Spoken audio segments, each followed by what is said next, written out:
1504년 4월 14일 엄마의 원수를 나라로 갚다 갑자사와 연산군의 관계. 1504년 4월 14일 조선 왕조실록에는 이날에 대한 기록이 차갑고 건조하게 남아있다. 하지만 실록이 기록하지 못한 것 그 궁궐 안을 뒤덮은 피냄새, 울음소리 그리고 광기는 역사를 아는 우리만이 되새겨야 할 것이다. 그날 연산군은 새벽부터 조정 대신들을 불러 모은다. 뜻밖의 왕의 호출에 누구도 이유를 알지 못한 채 떨리는 마음으로 궁궐로 향했다. 하지만 그들을 기다리고 있던 건 신문과 처형, 고문과 능욕이었다. 어떤 반란도 정치적 음모도 없었다. 왕 한 사람의 마음속에서 시작된 폭풍이 조정을 휩쓴 것이다. 연산군은 조선 제10대 왕이다. 아버지는 성종, 그리고 어머니는 바로 그 유명한 패비윤씨였다. 성종은 명군으로 평가받았지만 사랑이 많고 후궁도 많았다. 그중 윤씨는 총명하고 당찬 성격으로 성종의 마음을 사로잡았고 아들 훗날 연산군을 낳으며 중전의 자리에 올랐다. 하지만 그 성격이 그녀의 발목을 잡았다. 다른 후궁들을 질투하고 신경질적인 태도로 궁인들을 다그치며 점점 문제를 일으킨다. 성종은 처음엔 감쌌지만 점점 그녀를 경계하게 되었다. 그리고 어느 날 윤씨는 성종의 얼굴에 손톱 자국을 남긴다. 궁궐에서 왕의 얼굴에 상처를 입히는 건 단순한 폭력이 아니라 왕권에 대한 도전이었다. 조정은 즉각 움직인다. 대신들은 탄핵을 올리고 왕은 눈물을 머금고 그녀를 폐위한다. 그렇게 그녀는 패비 윤씨가 되었다. 그리고 2년 뒤 조정은 그녀가 다시 복권될까 두려워했다.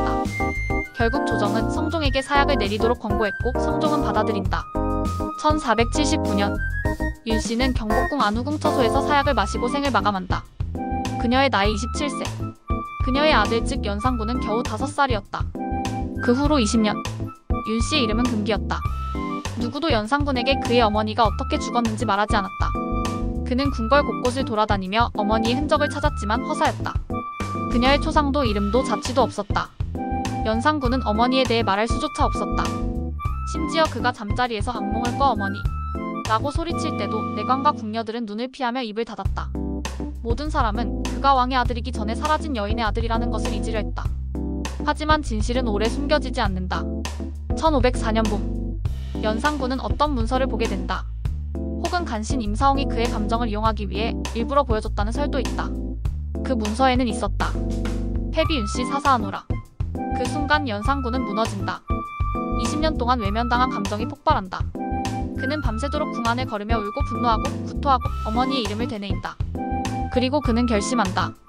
어머니를 죽인 자들, 숨긴 자들, 조롱한 자들 모두 죽이겠다. 가장 먼저 궁중의 후궁들이 불려온다. 그 중에는 아버지 성종의 총애를 받았던 귀인 정씨, 귀인 엄씨가 있었다. 윤씨가 사사된 뒤 그녀들은 궁궐에서 영향력을 넓히며 사실상 계모 역할을 했다. 연산군은 그들의 친아들을 함께 불러들인다. 그리고 그들에게 몽둥이를 쥐어준다. 너희 어미를 너희 손으로 죽여라. 어머니를 죽인 채 너희 피로 씻어라. 궁녀들의 울부짖음, 아들들의 비명, 어미의 처절한 비탄이 궁궐에 가득 울린다. 정씨와 엄씨는 피를 흘리며 죽고 연산군은 그 시신을 젓갈로 담그라 명한다. 그날 인간이 인간에게 할 수 있는 짓 중 가장 끔찍한 일이 벌어졌다. 그는 자신의 할머니 인수대비를 찾아간다. 윤씨의 폐위와 사사에 결정적 영향력을 끼친 인물.